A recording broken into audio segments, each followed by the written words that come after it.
safety first. But I mean, it's a virus. It's a strange one in a way. There's some people saying it's nothing, some saying it's something. But also, Well, there was a funny news article where there was an influencer on Instagram with 1 million followers who said, "Oh, it's nothing," I saw that. Yes. and then he contracts it and he dies. Well, I don't know what to say about that. Well, he apparently had pre-existing heart condition, and COVID does attack the heart in certain instances, depending on what mutation hits you. Um, I mean, if we can dive into the political. It doesn't bother me a little bit, and it's unfortunate that a pandemic like of this nature or a virus of this nature has become such a political thing. But interestingly enough, if you go back through history and look at the world's pandemics, we're almost repeating ourselves because people reacted exactly the same way that the government, whatever the governing body is, tries to impose restrictions, and the populace kind of resists back, going, "You're impeding my freedoms. How dare you?" I actually just got done listening to a earlier podcast this morning talking about when the plague was ravaging Europe, and that Venice actually set up on their little islands in their harbor quarantine stations where they would set these buildings up, and sailors coming in from other countries had to live in these things for 40 days before they were allowed to actually step foot into Venice. And people argued and resisted and weren't happy about it. When Athens got hit with their plague, and this is in antiquity, they went through the same troubles and trials and tribulations of people trying to balance personal freedom and personal responsibility, and sometimes getting the two confused. And that's the tough part about this virus, is that it's so unpredictable that a lot of people, for the most part, shrug it right off and go on with their lives. But there is a percentage of the population that it absolutely ravages. And for them, it's a nightmare. And for those people that have lost somebody to this thing, it's serious. It's a serious monster. And it's tough. Like I got a fever a couple weeks ago, and we freaked out in the house here, wondering, oh shit, is this it? Is this the thing? And for me, my fever was gone the next day, and I got tested, and everything was fine, thankfully. And of course, my wife's experiences so she deals with post-COVID patients. She sees the aftermath, and it is harrowing experience for those that have survived it but have long-term effects. And it's even more, and a lot of people don't understand what a toll it's taking on the healthcare workers. My wife carries a lot of emotional baggage coming home because most healthcare workers are exceptionally empathetic and are there to try and help people. And when you feel like you can't help them, it hurts. It's hard. And they carry that home with them. And it's even more frustrating for them to see people acting so recklessly and cavalier that as these hospitals are, here we go again, they're starting to fill up again.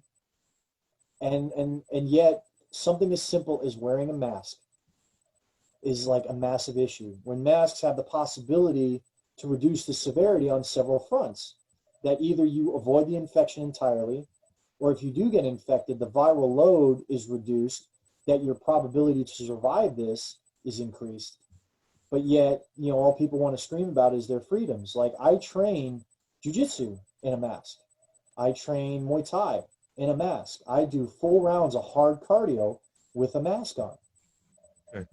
It's possible. It's not a hard thing. So, again, for any of your listeners, like, I don't mean to politicize. All I can speak from is my home experience and how much it affects my wife, and how hard it is on her, because it's hard for her to watch these people go through this, and other healthcare workers that are trying desperately to stem the tide and keep people alive, but then yet people don't want to seem to be kept alive because they have a perspective about personal freedoms. So it's tough. Yeah, did you have any of these anti-mask protests? Because in London, we would get like thousands of people coming in doing these anti-mask protests.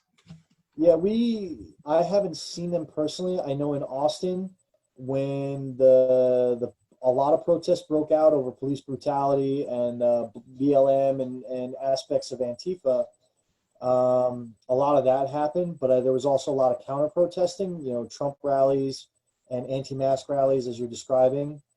So I have made it a point to stay away from all of it. And thankfully, Bastrop is, excuse me, a very quiet town. And also, my job with the horses keeps me very busy. So I just interact with them, and it keeps me a little bit more sane and out of trouble. It amazes me, and I certainly have my strong opinions about it. But I try to, for the moment, I try to take care of those around me. I try to take care of the veterans in my program, the people that I train with when I go to jujitsu, and my family. And that's, I guess, the best I can do. Who has, so it's interesting you mentioning all these different things and like family and like, I mean, it is a difficult time for everyone up there.